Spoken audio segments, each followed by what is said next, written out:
When Sugar Ray performed as well. Good show tonight. My first guest, very funny actor and comedian. He's currently hosting The Daily Show, which can be seen every night at 11 o'clock on Comedy Central. Please welcome Jon Stewart.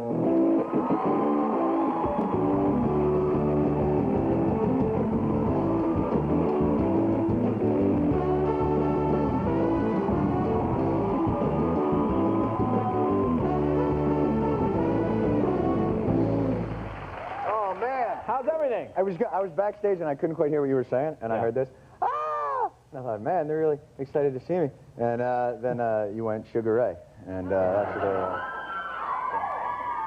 what happened. Well, but you could be kind of John Ray. Yes. Sure. I'm very big in the VH1 crowd. Yeah, so you are. Now, how's everything? Everything okay? I've been having a great. I came out to LA 2 days ago, and I got to see a basketball game. Lakers. Oh, good. I went to see the Lakers last night. Sure. Dennis Rodman was there playing. Yeah. I've never seen anyone pay less attention to the huddle. Do you know the huddle when they call timeout and everybody goes to the huddle? Right. He doesn't even sit near them. He goes, and I look over. He's like playing solitaire, painting. He's like playing popcorn. Then the whistle blows. He jumps back up and plays. But we got a ticket coming out of the forum. You got a traffic ticket? A traffic violation ticket. Now, what were you doing? Were you speeding? Yeah, I can't admit on national television what I was doing, because I'm obviously going to fight this. Right. But I'm going to come back to LA and I'm going to go to court. But I have to say, the police here, I'm from New York City, right.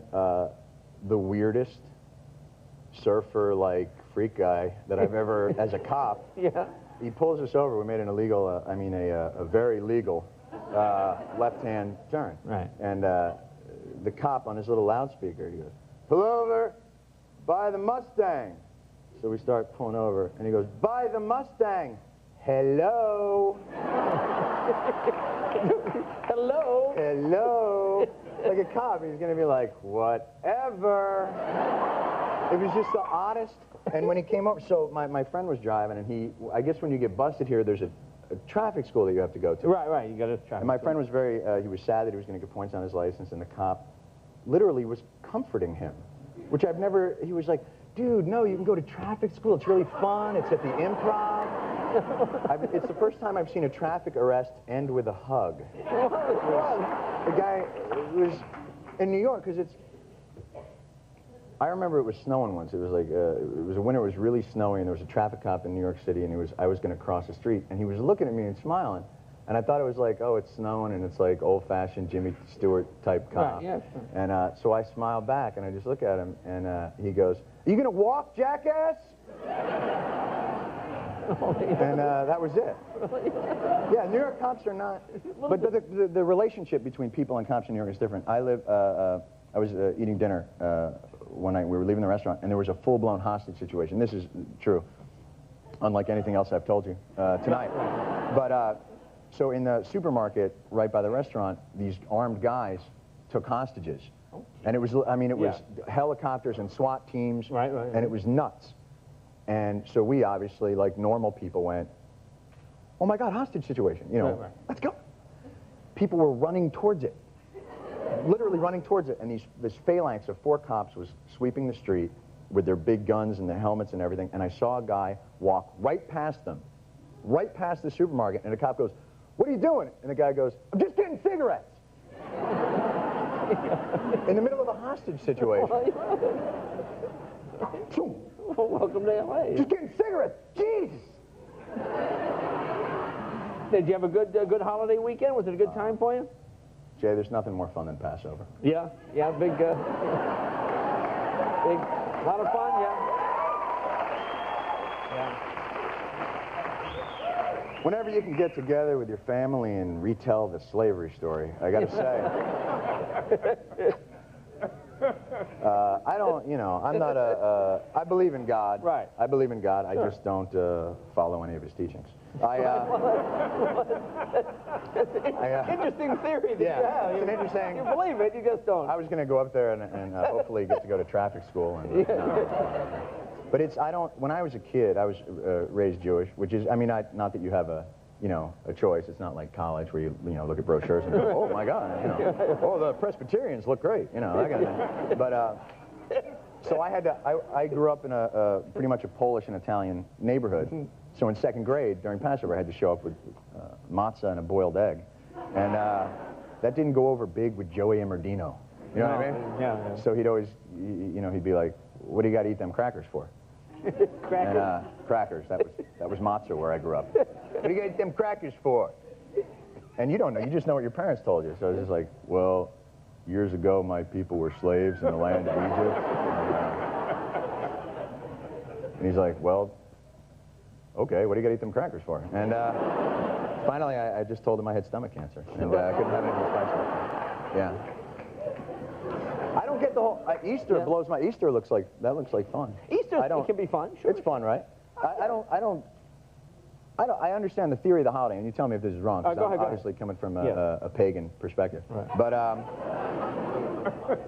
it's a guy comes down to earth, takes all the sins of man, dies, comes back 3 days later. Resurrected, sure. You want to get fancy pants with me? Right. All right, resurrected.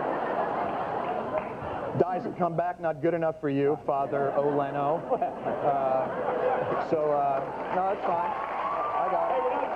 You don't see God giving me a ticket. Yeah, that's true. That's a good point. I don't see God pulling my ass over for making an illegal return. Well, go ahead, go ahead. I can't believe God said, hello. Anyway, so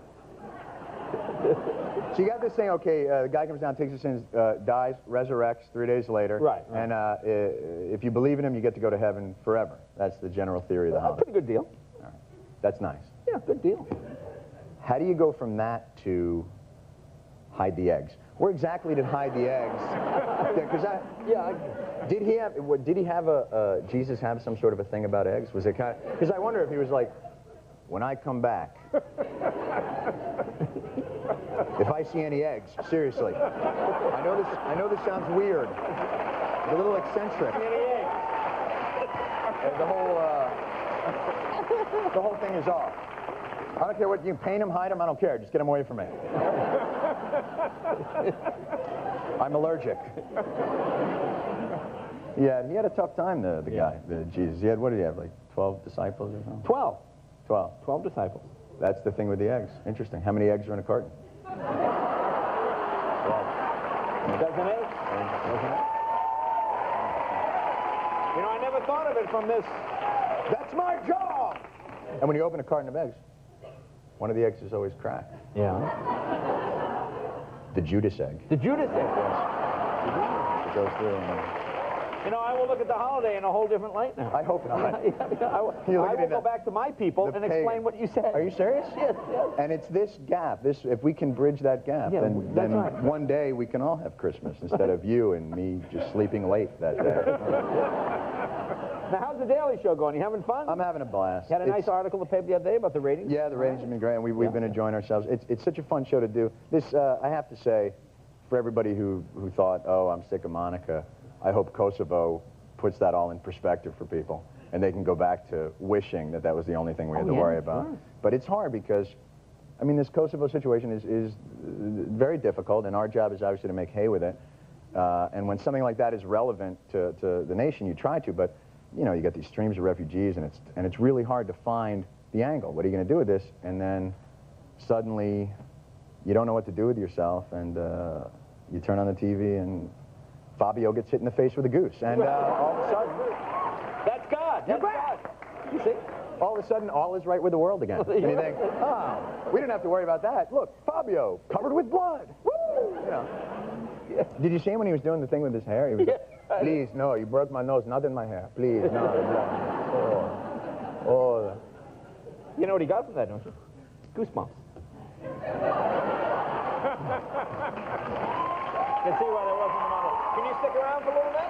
Can I? Huh? I'd love to. I saw you flirting with Jane. You know, you're the first person to sneak into the... You know, we have the dressing rooms, and there's a divider. There's a divider. There's a door that divides. So I go in to visit you, and you've got your divide, and you're peeking into her dressing room. Well, you know what happened? They had beer in their tub. No, you were peeking into her. I don't know if it was... All right, I was peeking. We'll be right back with Jane right after this.